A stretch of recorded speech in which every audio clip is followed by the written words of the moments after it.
episode of Devil's Trap Podcast. If you see an octopus on a snack label, is it the flavor or the mascot? You take the risk. And what did Daddy do when you ran off and joined the pagans? Let's do this. Welcome to this week's episode of Devil's Trap Podcast. I'm Diana. And I'm Liz. And this week we're going to talk Season 5, Episode 8, Changing Channels. Hooray!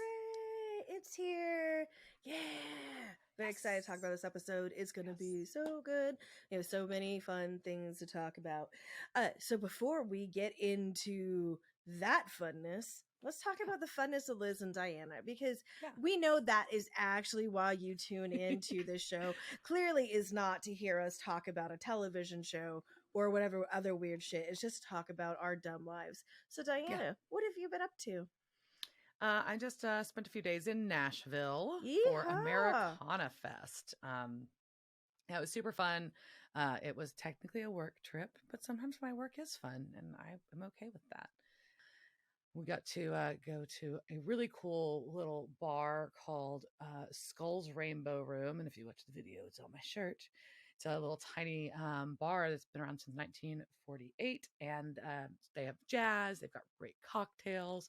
I didn't get to eat. I've heard the food's phenomenal, and they do burlesque on the weekends, and it's just like just a cool fucking vibe, you know. It was a really neat spot. So yeah, that's my quick overview. But yeah, it was a really good, great trip overall. I was like, I don't think I did enough, and I just like rattled all that off, and I'm like, oh, I did a fucking lot in just a couple days in Nashville. And then good old Nashville sent me off with me being accosted by a homeless person. But so that was what kind of put a damper on the end of the trip, but I will we'll move on from that. Yep. Cool. There we go. So you had a fun weekend too. Yes, I actually left my house and I don't regret it. But so I went to Seattle and first went to the Museum of Pop Culture, and I have, for some reason, and I have been to Seattle quite a few times, have never gone there, but I saw they were having Contact High, which is an exhibit of, hip hop through photography. And so I was like, yeah, let's go do this. And I was like, the other stuff, like, oh, they have a fantasy section, a horror section. I like those things. It'll be fine. Like, that'll be good. Like, I've got like an hour and a half to kill before like I need to go do something. So we go, and the Contact High exhibit was phenomenal, and just like so many prints of like every record album, or every hip-hop record album that you wanted to see, you like all the prints of like what they wanted to choose and what they did it. And then there were sections on the evolution of like women in hip-hop and how they're represented, and it was beautifully put together. Highly recommend going to see that exhibit if you're in Seattle. Then I went to the rest of the museum, and I did not know there were a couple of things there that were going to have me on the floor in tears. The first being, as I'm walking through the horror film section, which I don't understand why these are in horror, but I will certainly, we can put them in the genre. They're a subset of horror. Morticia's gown, the actual gown that she fucking wore in both the Addams Family movies. And I'm just like, oh, and there is this couple standing in front of it, and they're just like talking and looking at their phone, and I'm like, motherfuckers, you need to move. And I'm just standing there kind of like trying to casually like, obviously I'm waiting. And then I think the flames started going out of my eyes, and I'm like, am I going to shove this elderly European couple to get them the fuck away from Morticia Addams' gown? And then they take a picture, and then they apologize to me, and I'm like, whatever. And then I cried because it was Morticia's gown, and I got to study it. There was things I did not even know. There is ruching on the butt of that dress, just like simple like elastic ruching. I was like, I didn't know there was ruching on there. There is no cord. Like, she has to have been sewn into this dress. Like, it was phenomenal. It was so good. And then, kind of going around taking there's all sorts of fun things from like all these different horror films and TV shows. And then my best friend, he goes, Liz, you gotta come in here. And then I turn the corner, and there in the case was Mr. Pointy. Mr. Pointy Kendra steak that becomes Buffy steak and Buffy the Vampire Slayer. And I literally was just like, ah, it's Mr. Pointy. And it was an amazing room. And also, like, the room that it's in is all dedicated to vampires. And they have all these different stained glass window depictions of different parts of vampire mythology. Oh, cool. Beautiful. So well done. It was so great. And there was all sorts of other fun exhibits there. There is a whole thing devoted to science fiction. The fantasy section is like, and the science fiction, y'all, they had the backpack from Ghostbusters. They had, there was a ray gun display with like 40 different ray guns and guns from different movies. Cool. And then you could like go and see like what movie they were in. Just all the Starship Trooper stuff, this Babylon 5 stuff. Just, I mean, it was a nerdgasm completely, and I was not expecting to have a nerdgasm in my morning, but it was brilliant, and I loved it. It was so great. And other than, we went to Archie McPhee, which is, if you don't remember those catalogs from our youth, it is just a store full of crap. I bought so much crap. They have a rubber chicken museum, and there were 2 separate children that came in that were obsessed with rubber chickens. And in a way these children were a little off, but in a good way. One of them had a sign that said something like, "I break for rubber chickens," and it was like a sign on that she made on a wooden, like a stake, and she was walking around. She's showing to the host, the person who's checking them out, and she's so proud of her rubber chicken sign. I was like, what is happening? Me and my friend are just like, we don't know what is happening here, but we love it, but we're very confused. Yeah. Why does this child love rubber chickens so much? And how does the child get exposed to rubber chickens these days? How is this a thing? And then, like, less than 15 minutes later, this other child comes in, and she has a rubber chicken, and she is just talking about how much she loves rubber chickens, and she's so excited to go to the rubber chicken museum. Is somebody paying these children to go into the store and say they love rubber chickens? I don't know. It was an amazing, beautiful, weird as fuck thing. So, all right. So let's jump into changing channels. Yeah. Yes. So this episode was episode 8. It was season 5. It first aired November 5th, 2009. It was directed by Charles Beeson. And like I said, it was written by Jeremy Carver. So this episode was brought to Kripke, and he immediately fell in love with this. This is he says this is, or at least in the companion book when they interviewed him at that time, he said it was definitely his favorite episode of all time, and it's up there in some of my favorite episodes. I never get tired of watching it. So, Diana. Super fucking fun. Very much enjoyed. I mean, and the commitment to the theme and kicking off the episode with the theme song. So amazing. So cheesy and fun, and yeah, clever. Very much enjoyed. Oh, tricksters are clever.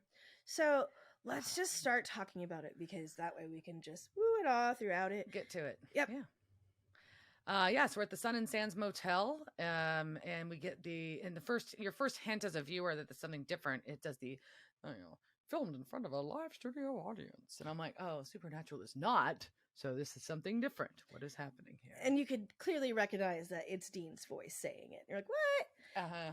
And they're in a motel room, and it's very saturated with color. Like, this is not a normal. This is a set. No. But and we get a lot of like applause tracks, and you're like, okay. So we get Dean has made his dream giant sandwich. I don't know if that is just Dean's giant dream sandwich. That I was also very hungry when I was watching this, and I was just like, man, like my note actually says, fuck, I need that sandwich so much. And then, spray cheese, because he was putting spray cheese in the refrigerator. I was like, yeah, he had Smeat and Mr. Cheese in the fridge.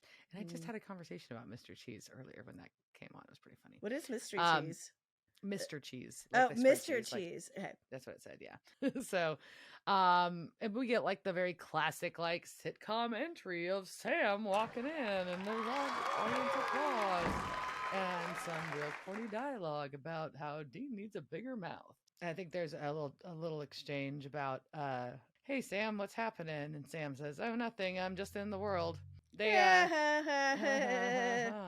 And then, yeah. so we know that this is, so they kind of, I guess that like, as cheesy as all this, like some of the dialogue here is, it's still showing us that, like, okay, this is the brothers we know and something real weird's going on. Sam asks if Dean's done his research, and his research all night was the chick that's coming out of the bathroom in her underwear.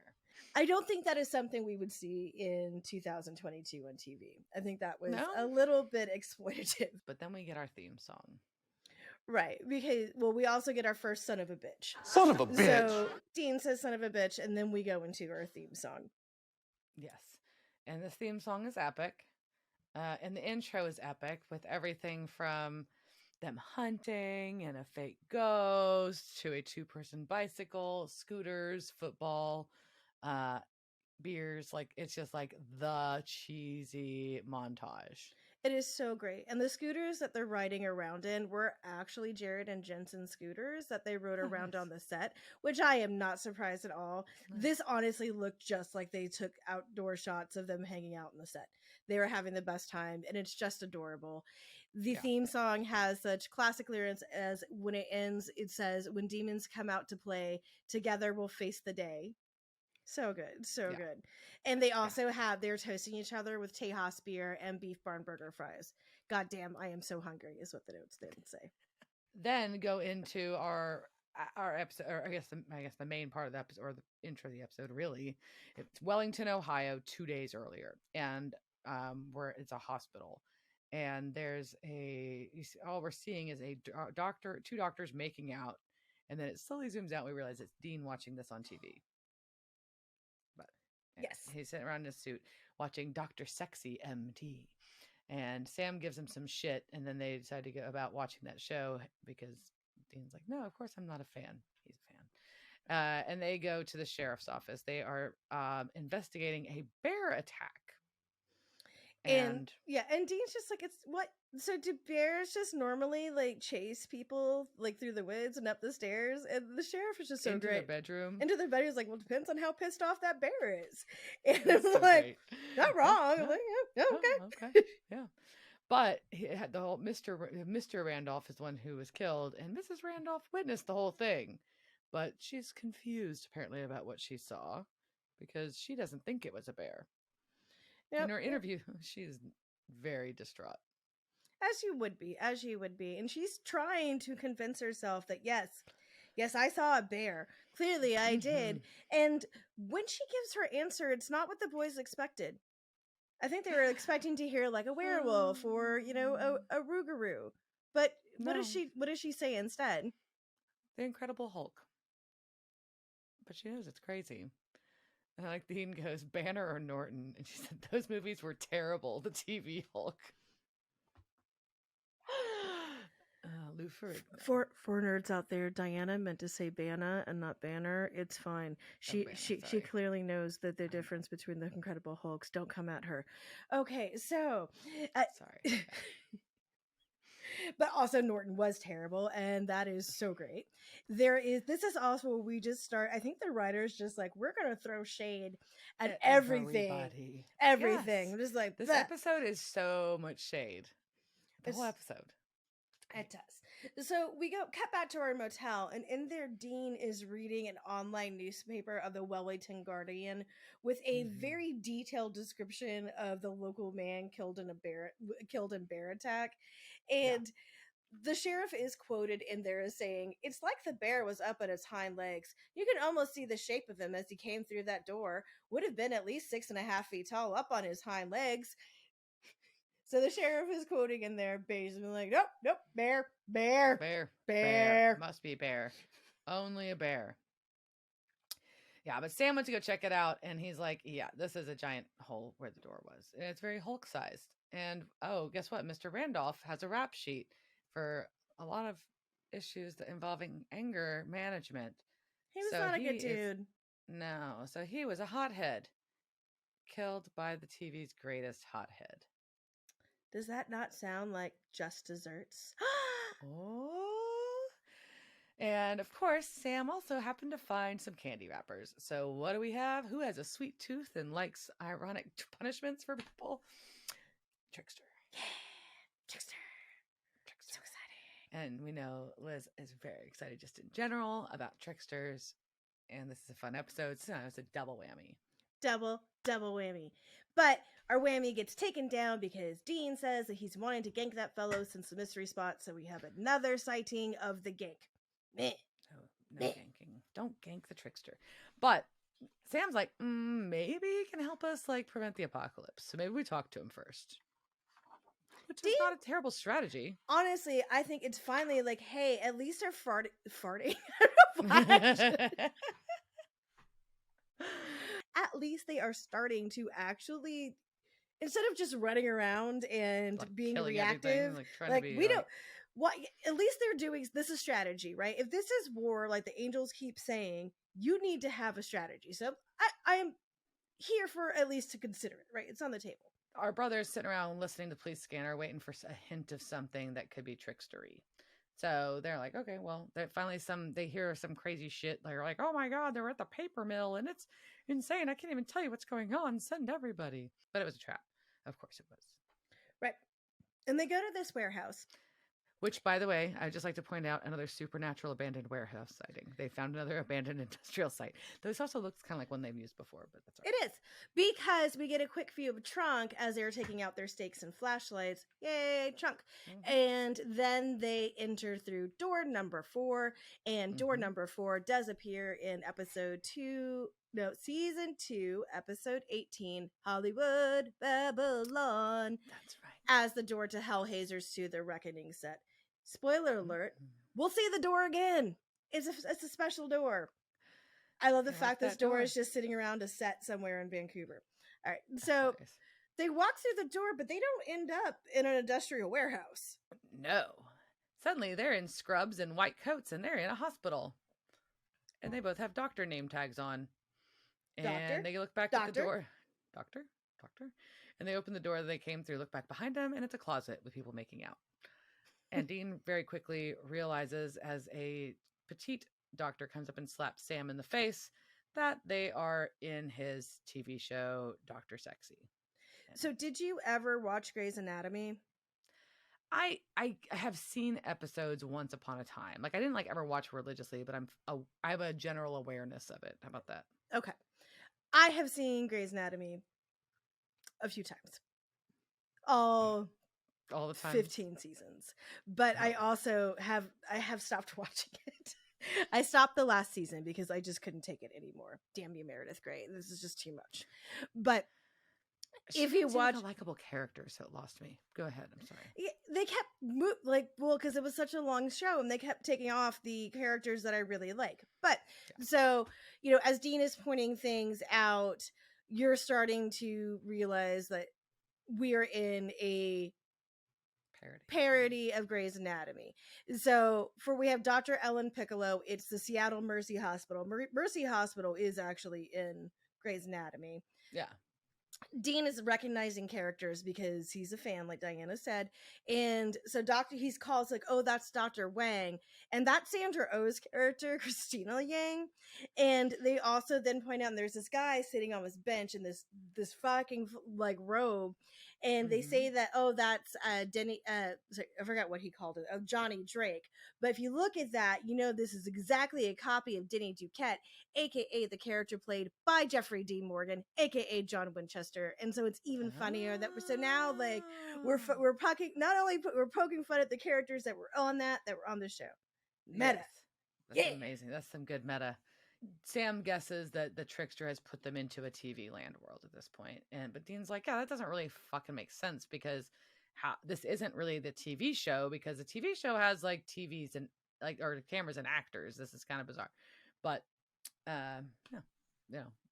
what can you do? Dean's a super fan, so at least he knows the set. And the Dr. Palmer, aka Dr. Sexy, is the star, and he confronts them about the experimental face transplant that he had told them not to do. But Dean notices that he's wearing some fucking K-Swiss and slams him against the wall because Dr. Sexy wears fucking cowboy boots. How dare you Busted. impersonate my Dr. Sexy, I think was Yeah. the expression on Dean's face. Because he was fanboying out when he should have. Like, oh, it's Dr. Sexy. It's Dr. Sexy. And those were ugly shoes too. You should get hit for wearing those tennis shoes. So it was the trickster. So we get our he says that this was all a trap. I made this whole thing, and Dean's like, well, so how do we get out of here? And Trickster's like, that's the $64 question. And Sam's like tries to talk to him. He's like, hey, let's figure out what's going on. Can we talk to you about this? The world's kind of fucked right now. And Trickster's like, yeah, y'all broke the world and you want me to help clean it up. If you survive for 24 hours, we'll talk. Yeah, he ain't wrong though. Like, hey Sam, yeah, at least somebody's calling Sam on his shit. Like, yep, you started the apocalypse, duh. All right. Yeah. So they were like, wait, so we're playing a game? What are our game? And then he vanishes, and then we get another Son of a bitch. It's definitely a son of a bitch heavy episode. Dean's like, fuck this, we need to get out of here. This is bullshit.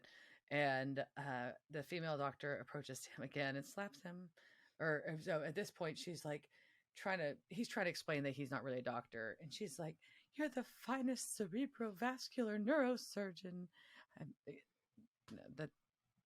Whatever. It's just so ridiculous. It's hilarious. It's so great. It's so melodramatic. She goes off crying after telling, he's like, I don't do this. And like, yes, of course you're free to operate. And just the switching of the language to Echo is fucking great.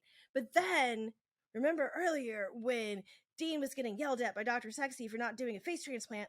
Mm-hmm. The man's wife. The man. Yeah. Yes. The wife, the husband. The wife. The husband of the man. the husband of the wife. The woman. The husband of they get confronted by the husband saying, my wife needs the face transplant. And Dean's like, yeah, it's not real. And no, she doesn't. And starts walking away. And so he gets shot in the back. What? And he's like, okay, that is real. And so now Dean has to have surgery to get the bullet out of his back. And Sam's the one who has to do the surgery. But Sam doesn't know how to do it with actual doctor supplies. So he asks for things he knows. A penknife, dental floss, a sewing needle, and a fifth of whiskey. Stat. And as he's doing this, pardon for jumping in on covering one of your things that you probably would, but Robbie Spencer's I Love to See You Happy Again begins to play.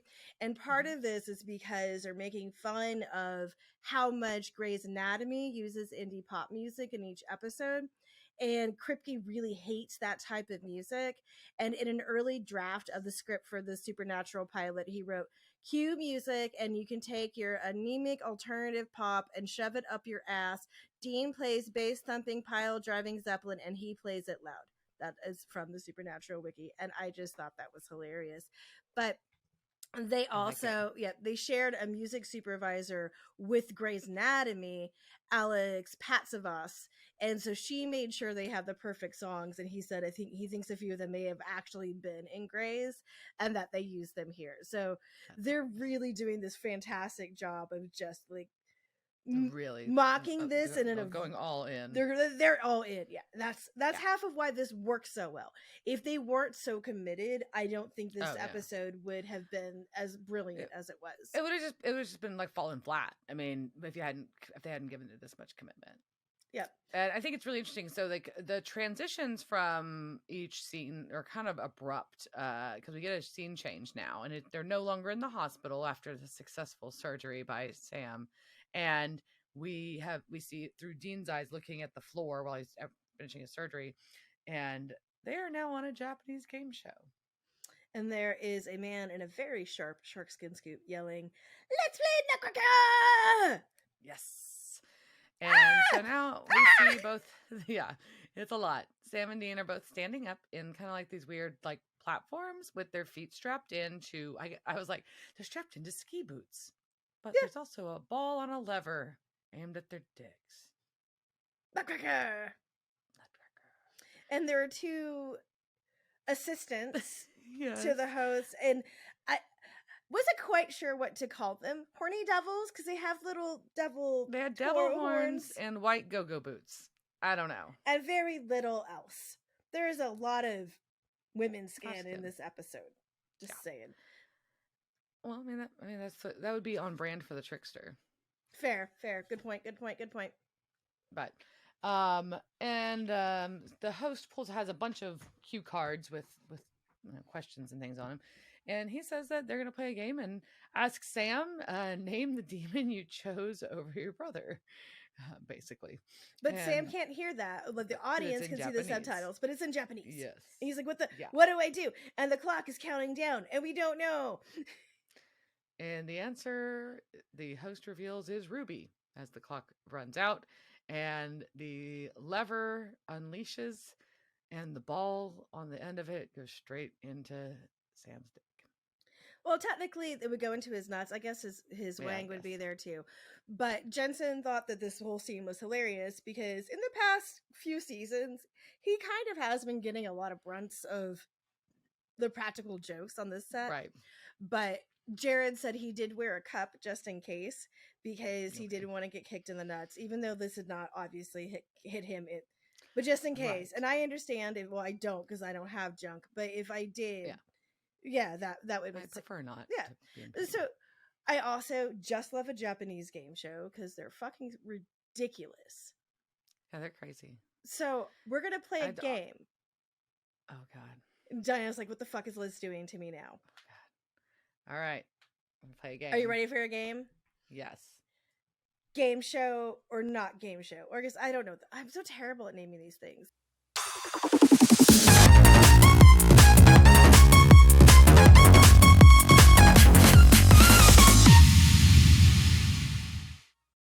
I'm gonna ask you some things, and you're gonna have to identify which of the three is not a Japanese game show. Okay?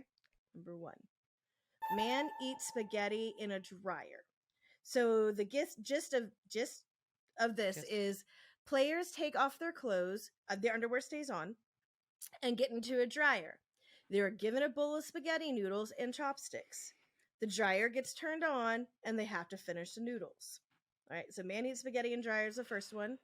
The second is marshmallow rubber band. So in this game show, players put rubber bands around their face and their mouth, and then they have to try and eat marshmallows dangling from them on a string, right?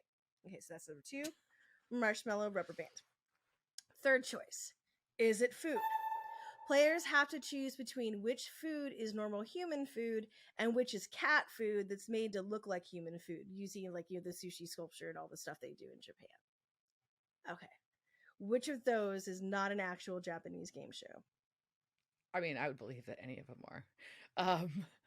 I'm going to probably go with the dryer, spaghetti in a dryer. That's a game show. Oh man, very dangerous game show too. They literally are tumbling around in a dryer. It's no longer on the air. The one that was fake was Is It Food? Although there is a Japanese game show where it's like candy or not candy, and they have to like choose. They have basically sculpted like a shoe or like a picture frame, and they have to figure out if it's candy or not. There's like a door handle that's made out of candy, but sometimes it's just a picture frame and they're biting into a picture frame. That's hilarious. Yes, it is. All right, our next category, everyone loves sports except for Liz. Which of these is not the real one? All right, first one, human bowling. Contestants in an inner tube are pushed down a giant ramp into bowling pins. No, down a ramp into giant bowling pins. The ramp. Well, I guess the ramp is giant too, but it's all giant. But yeah, they're hitting really big bowling pins. All right. B, human curling. Contestants are basically playing curling, but instead of the stones, they're in inner tubes on ice and they're getting pushed around. All right. The third one, soccer with binoculars. Contestants have binoculars strapped to their eyes and have to play soccer. I'm going to say that one, soccer binoculars. You're guessing that one's not real? No, that's totally real. The one I made up was human curling. That is not real. But that one makes so much sense.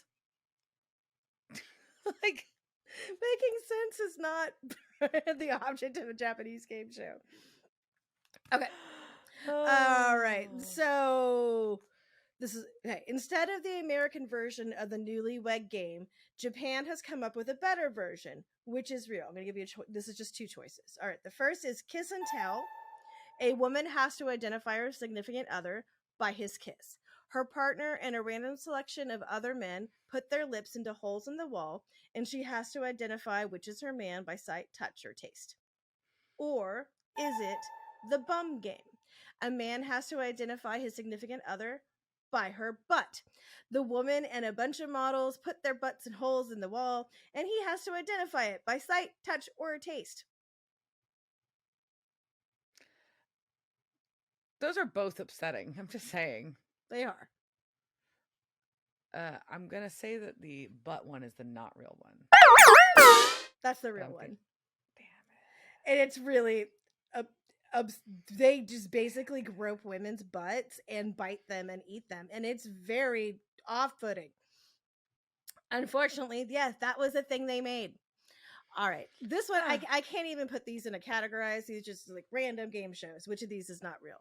1, fill it up. Contestants compete to see who can fill condoms which are hung over their partner's mouth with the most goo without breaking it. Number 2, Komodo chase. The contestant has a piece of meat attached to a string at their waist. A Komodo dragon is released, and they have to escape before getting caught by the Komodo dragon. Or, the third choice, slip and slide.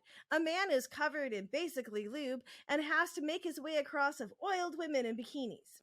Which of those is fake? Komodo. No, it's a condom one.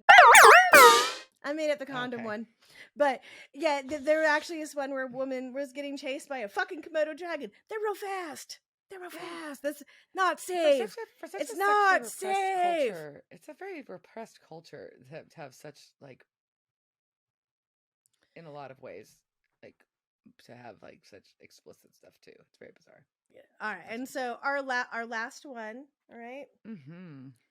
So first category, first one, say this right, nutcracker! Contestants have to recite a tongue twister, and if they say it wrong, they get hit in the nuts with a ball on a stick. B, blind for a day. Contestants are blindfolded have to last a whole day, and they have weird obstacles thrown in their path, and they have to get through their entire day and not take their blindfold off. Or C, money and bra game. Women contestants have coins poured into their cleavage to see how many coins their tits can hold. That can't be that. That's got to be the fake one. No, it's totally real. God It was really painful too, although I think I would win. So I don't know why we're talking about my boobs so much today. But anyways, the one that was fake was blind for a day. That one I just made up off of the stupid viral thing where people just went around being blindfolded, like after that remember the Bird movie that came out, or what the fuck that was? Yeah, people are, yeah. I didn't Say, watch it. so the Say This Right Nutcracker is what this episode's Nutcracker was based on, and that is a real show. So wow, Dana, you did really bad in that game. Bad. You I did usually do bad. pretty good on these. I know quiz you do. games. I don't think you this, got like, a the single worst I've ever one done. right. No. I didn't. No. Too bad I can't hit you in the nuts, or there was one that was like a headbutt. There were some that I just left out because they were too hard to explain. But thank you, Japanese, for giving me many weird things to watch while I am, in the mood to watch really weird stuff on shit. So also this scene also gives me, I just have to make my Idiocracy reference. It really gives me ow my balls feels too. It does. We have empathy or sympathy. We don't know what it feels like to get hitting it. Jared said getting hit in your nuts usually makes you want to throw up. So that sounds so awful. And to ease us back in, we will talk about how there are replays of him getting hit. So many replays, and it was just so well done. And Dean's reaction of just like, just shocked and upset. Oh yeah. And we do get a commercial from one of the horny devil girls. Yes, for shrimp chips. And, nutritious shrimp chips. Yes, and what it just was, I was dying watching this because those exist, by the way. Those exist, and I'm going to H Mart hopefully to Wednesday. And for those of you who've never been to an H Mart, it is a Asian superstore that has aisles and aisles of things like those nutritious shrimp chips. And they are just, I love just kind of taking them by like which cartoon character I like the most, and then playing Russian roulette and be like, did I get soap or did I get nutritious chips? I won't know until I open it. Babe has a story about some dumb snack item. He's like, oh, it just has a cute little picture on it. That doesn't mean anything. And it's like freaking like octopus flavored crackers or some shit. And he's like, not what I was going for. Not what I was going for. I hate them, but I would not buy them again, kind of a thing. Like, it is not just a cute logo. It is the flavor. That is the key. Yeah. Surprise. So, always be mindful of the picture on your. Well, what if it's a picture of a child? Well, whoa, who knows? So yeah. And then we right after the commercial ends, though, the game show is interrupted by banging on the door, and Castiel shows up, and he's like, y'all been missing for days. I've been looking for you, and I need to get you out of here. And then all of a sudden he disappears. Yep, he tries to boop them. He can't boop. He has boop dysfunction. Boopless.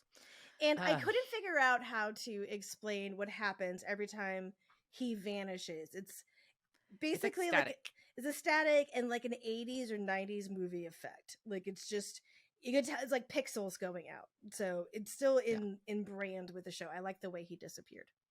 Absolutely.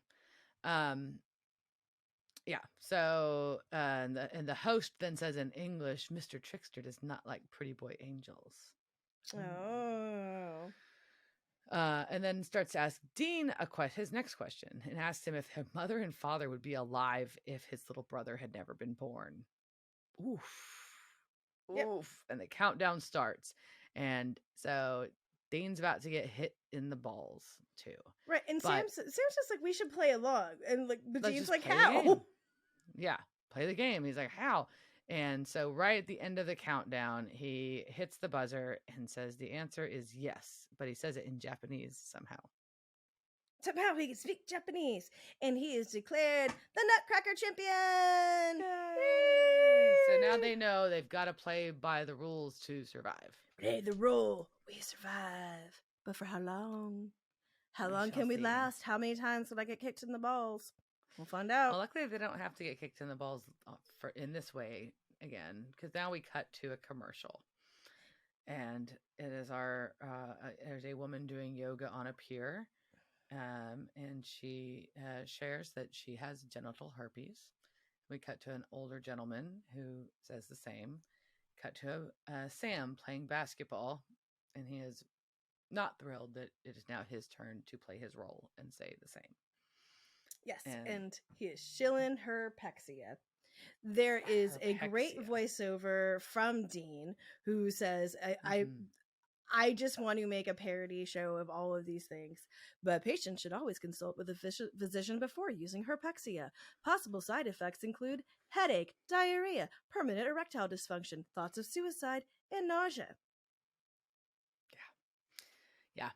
So he played his part. The commercial continues, and then we one thing before the network was very concerned about this commercial in the middle of the show because they thought people would think it was an actual commercial and change the channel.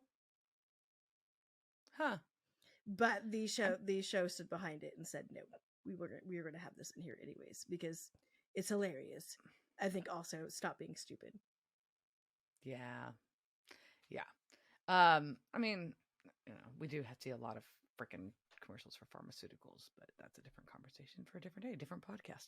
Anyways, so we get a voiceover that we now return to Supernatural, and we're back at the motel that we saw at the first very intro of the episode, and we get Dean saying "son of a bitch" as he's escorting the woman out the door. So we picked back up right where we were. And they have a conversation where every line is answered with the laugh track.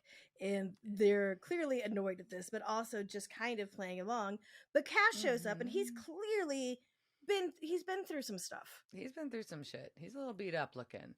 He's like, I don't have time. I just got out. Something more powerful than a trickster is involved here. And then he gets slammed against the wall.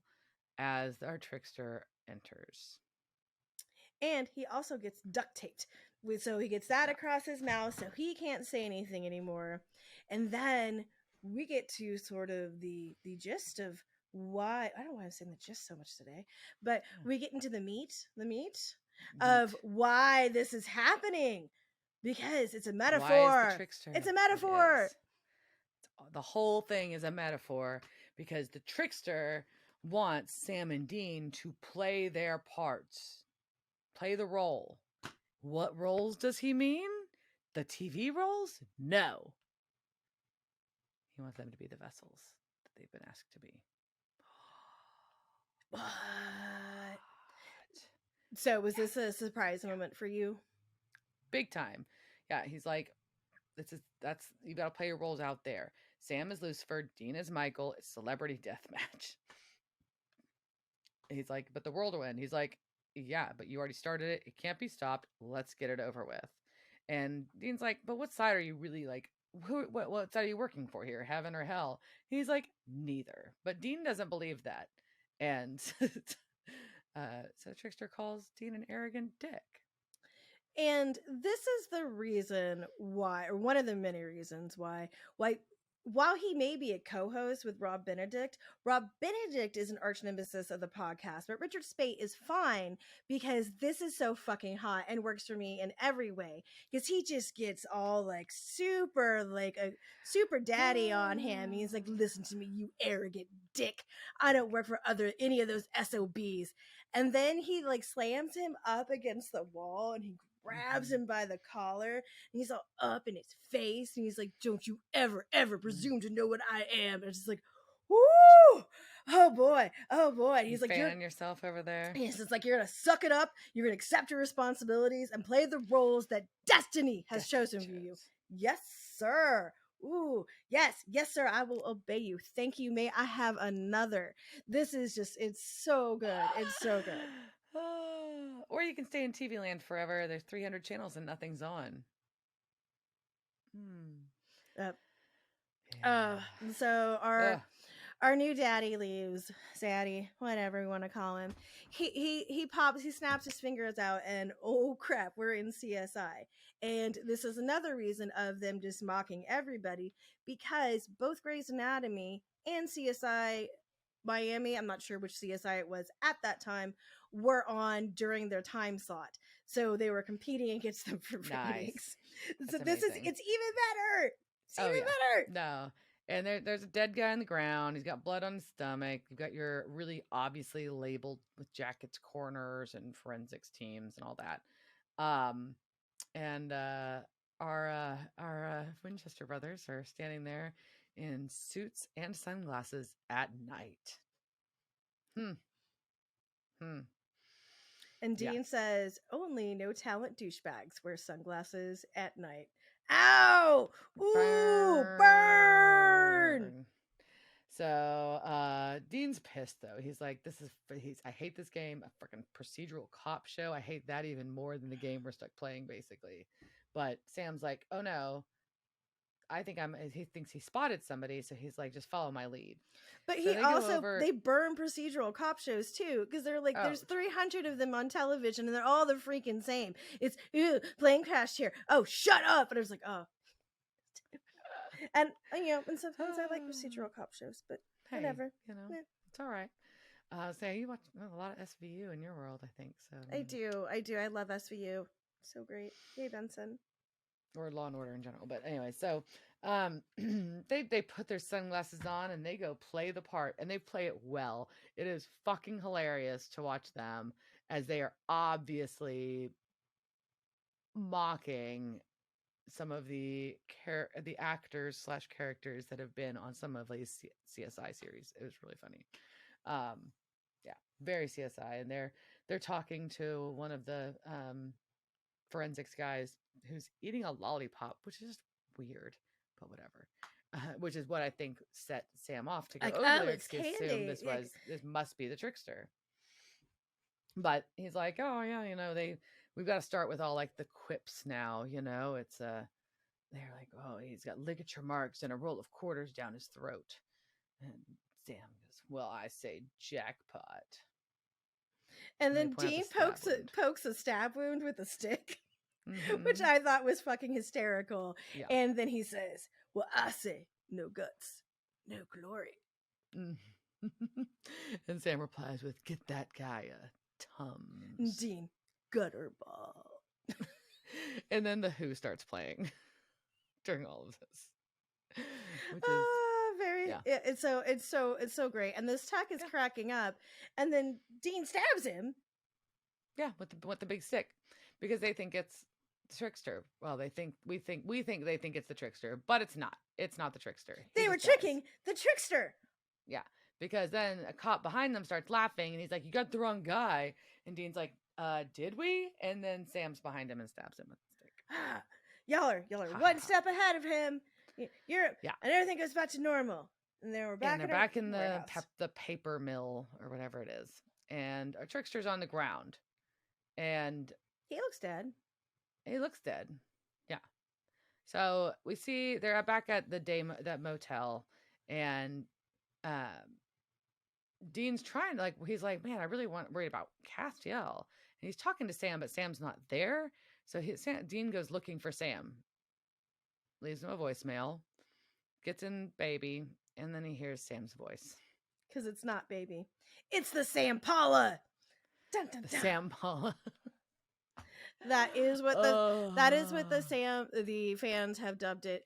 I do think if we put the I in there, though, I think that would have been better, because that would have been a Sam Impala. Because it's an Impala, or Sammy, right? Sammy Paula. I think that would have been better. But a Sam Paula, I still like. I'll take it. Yeah, so yeah, we've got a Knight Rider scene going down. But that also means that it's not the trickster. It's not the trickster. So did you, I am assuming that you were looking in and all the little tech things that got added to Baby. Yeah, like the douchey grill lights, and the new panel that lights up when Sam talks, and all the extra lights on that. That, and then the gauges that have normal, auto, cruise, and pursuit. Oh, so good.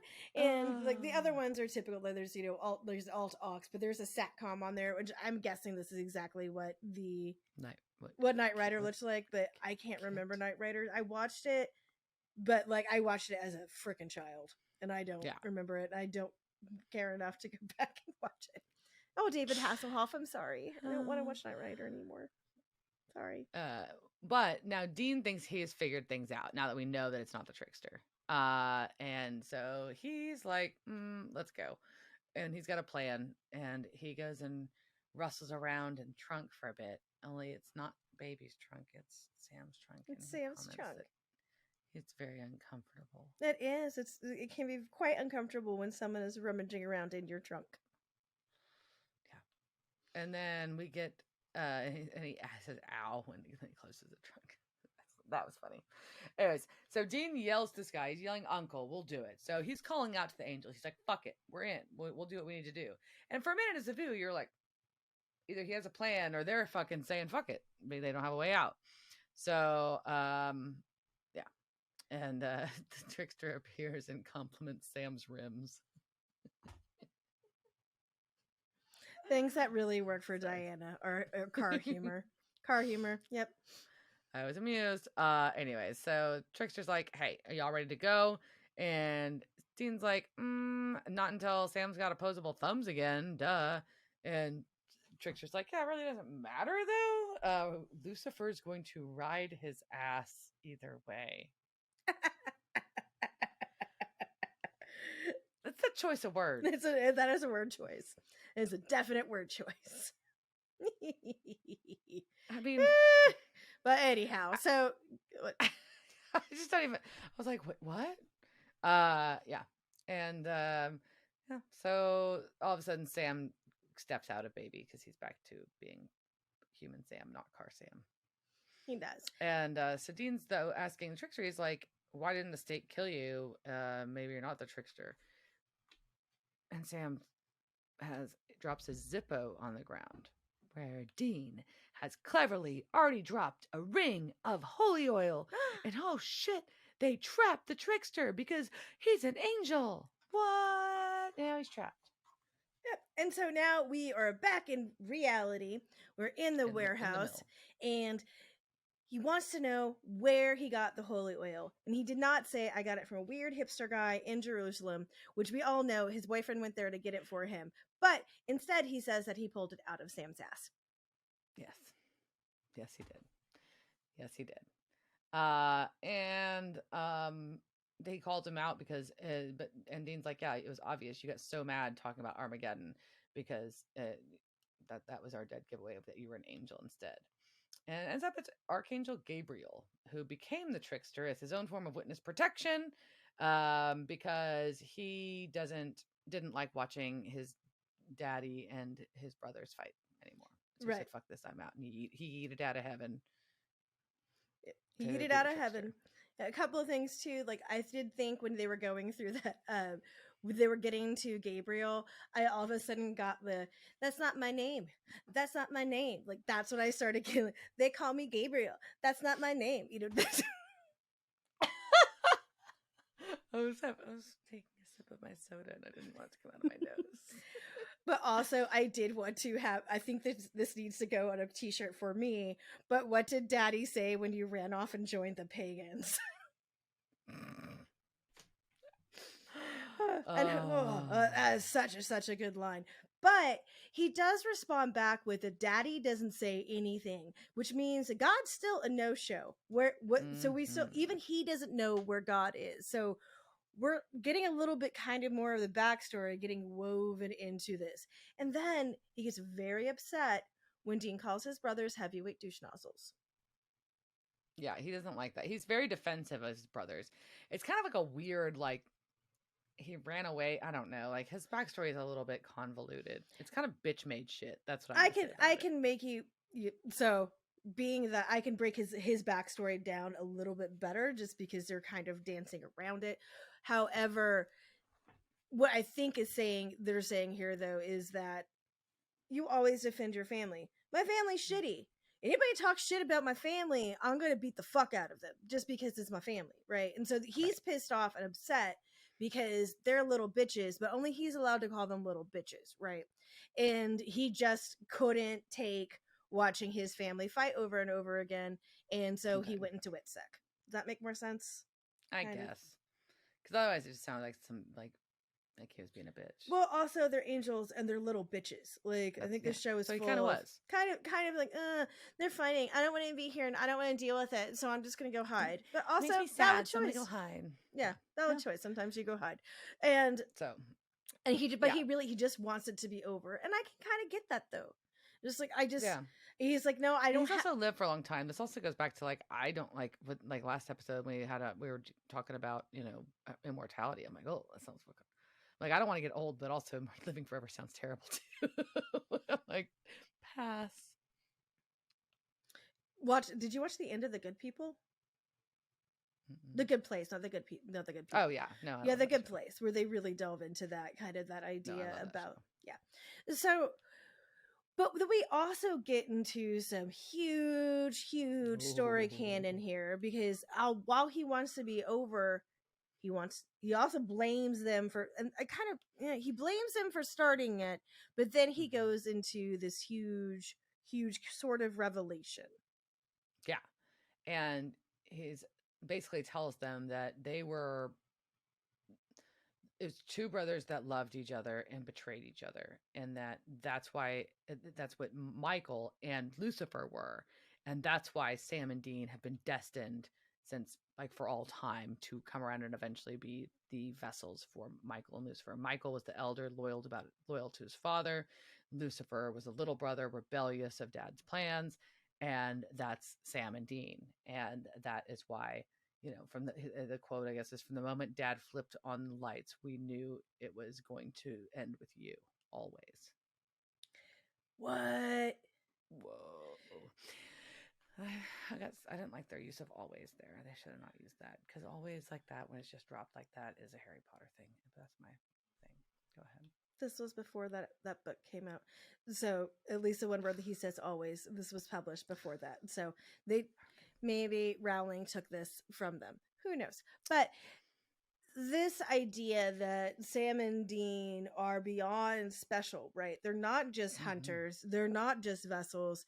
Their entire destiny has been, everything that has been done has been leading up to this point for them to be the vessels. This was predestined by God. But then also, I'm like, then why are you so pissed, Gabriel? I'm also very glad that I can call him Gabriel, not the trickster anymore. So why are you so pissed, Gabe? You fucking knew this was coming. This isn't a surprise. If it's destined all along, then what the fuck? Why is this a whole Did he thing? want them to fight their destiny? He didn't fight his destiny. He ran away. So, and then we're going to start seeing like the guys, realizing, well, fuck you. And Dean's like backbone just grows and it's just so good. And he's just like, no, that's not going to happen. I was like, oh baby, yeah, stand up to him. Yeah. He's like, yeah, I wish it was a TV show. Easy answers, endings all wrapped up in a bow. But yeah, this is going to be bloody for all of us. And that's just Gabriel's attitude about the whole thing. And Dean just was like, no, you need to bring Castiel back. Bring my boyfriend back before we do anything. I'm not going to be here without him. I miss my baby. And so he does snap Cass back. He does snap Cass back. Castiel's reunited. And, yes. And, but Gabriel gives a little bit of shit to Castiel, asking how the search for Daddy's going, because he knows that God is missing still. So we've still got Gabriel in this ring, and we've got Sam, Dean, and Castiel are just going to leave. And he's like, are you leaving me here forever? He's like, no, we don't screw with people the way you do. It's not some like prize between you and your brothers fighting or destiny. So there's a little more gravitas put to that, I think, than what I was just... a little blasé. Yeah, there's a little blasé about this. He's my just delivery, like my delivery, your not delivery. The meaning, but yeah, he was really saying, this is you are afraid to stand up to your family. Stop being a little bitch and stand up and do what you need to do and think about this. And we can see this kind of thought starting to go over Gabriel's face. So we wonder, whether or not he's contemplating it. Got through to him. But and then Cass and Gabriel still have that moment too, like they're looking at each other, and so we know like something as big is brewing. Like this is Gabriel's not going away, right? We think, at least I would think, that he's going to be a player, and this angel demon war is getting bigger and bigger. Yeah, it's exciting. And then they pull the sprinkler so he don't get trapped forever in that ring. It's nice of them. Yeah. And our brothers, as they're leaving, they're asking each other if they think it's true, but they're not sure what to do next. But they do. But now they kind of wish they were back in a TV show, which is just funny because it's on a TV show. TV show and a TV show and a TV show. It's an enigma wrapped in a vest, wrapped in a tuxedo. But it is still. And also, they kind of just get into the car, and like Cass is just walking behind them, and then it just ends. It just ends. But no, it was, I thought it was a super fucking fun episode. I really, really Diana enjoyed it. rates this episode as super fucking fun. Okay. Super fucking fun. 0 bummers. 0 bummers. On the scale of Bummerland, this had 0 bummers. Yeah. I think it was an interesting canon. I think I don't know. I didn't want to get too in I'm not going to get heavy. I'm just going to dip my toe in the little heavy of what this episode brings up. And then we'll just walk away from it because we're going to have an enjoyable television show and not an existential crisis. But when you talk about destiny like this, and it was, if someone was to believe that this was from the beginning of time, that was destined to happen. That's kind of so a little bit is it more stressful or is it less stressful that it was going to happen all along and it was predetermined? And then if it was predetermined, why is there an argument about this at all? It gets very complicated and upsetting. I don't think we can go down the philosophical question of predetermination, which has been argued by philosophers for millennium. And to wrap up our podcast. And whether or not, yes, we're going to come up with answers that nobody has been able to figure out for Yeah, no free will. That's what I'm saying. But But it does touch on that in this episode, which I thought was interesting. it does, and I think there is that broader. We're asking some really big, heavy questions in a very delightful way. So we Yes. are taking these. We are being spoon-fed this information that, oh, by the way, for the past 5 years that you've been watching this show, did you know it was leading to this? And this was something they always, like the demon blood, the baby, that this all was created so this path could happen. Right. But we're going to give it to you with some people getting hit in the nuts. Yeah. And if you're honestly thinking about all the bad news that's been delivered to me over the last 2 years, I would prefer if we just all delivered our news this way. So next time, a fun festive with some comedy and a laugh track. So next time, Vladimir Putin invades a country, can I see him get kicked in the nuts? That would be great. Another person becomes a laugh trap on becomes a British monarch. Can I see the new British monarch kicked in the nuts? With a laugh track. With a laugh track, which honestly, I don't think there would need to be one because everyone would just be laughing. Oh, you can't tell how I feel about monarchy, can you? All right. So, on that note, Liz. Well, I do have a couple of casting notes. I forgot. Sorry. I do have a couple. No, it's all right. I won't. Honestly, as many this show, well, I don't. This is not an affront to anybody that was in this episode. However, there's a few notable ones I just want to hit. There as many, but not. Like I said, it was a pretty big cast, so I'm not gonna do them all. But all right, so casting couch. Casting couch.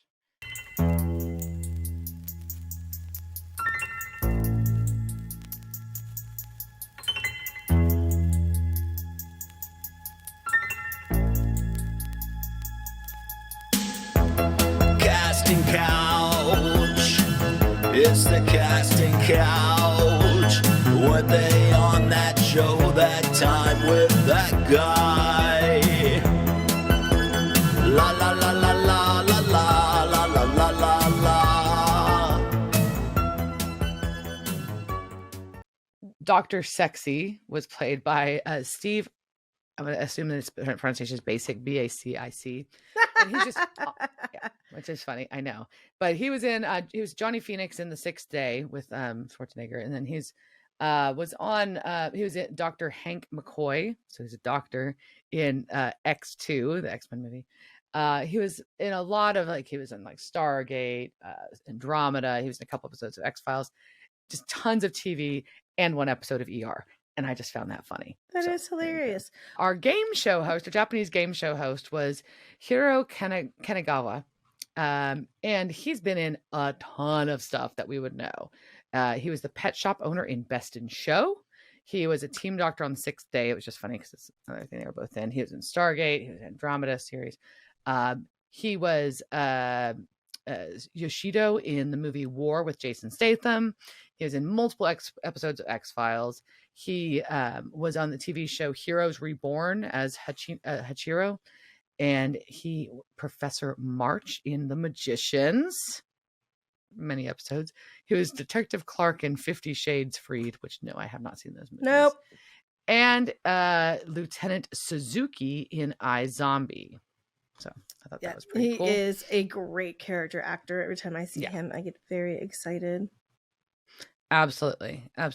Our sheriff earlier on in the episode was played by William McDonald, and he is, just because of the show I care about, he played Warden Norton in Riverdale, funny enough, and he also played the role of a sheriff in the movie Summer of '84 and in Carrie. I just thought it's funny that he plays a sheriff. That's his. I guess we all have their roles, and sometimes he's a sheriff. And there's one person who was just credited as Guy, and he was just a guy on this episode, played by Gabriel Carter. And he was the unsavory man in Breaking Dawn, the Twilight movie. Eat it, Twilight. Kathy Randolph was played by Sarah Jane Redmond. She was in just a ton of TV. She was in Sisterhood of the Traveling Pants. She was in the X-Files movie as a special agent in charge. She was a repeated character on Once Upon a Time in Wonderland. She was in iZombie, and she was Mrs. Kemper in The Chilling Adventures of Sabrina. So Sabrina. a lot of people we've seen in things that we like, or just things that were entertaining. But I think our biggest guest character, actor, or star on this one would have been Hiro. So that's pretty cool. Yeah, that was a cool cast. Yeah. Cast a Yeah. couch. Casting couch. That's all I've got this week. How about you? I think that's it for me. And with that, I think we will end it. Cheers, jerk. Cheers, bitch.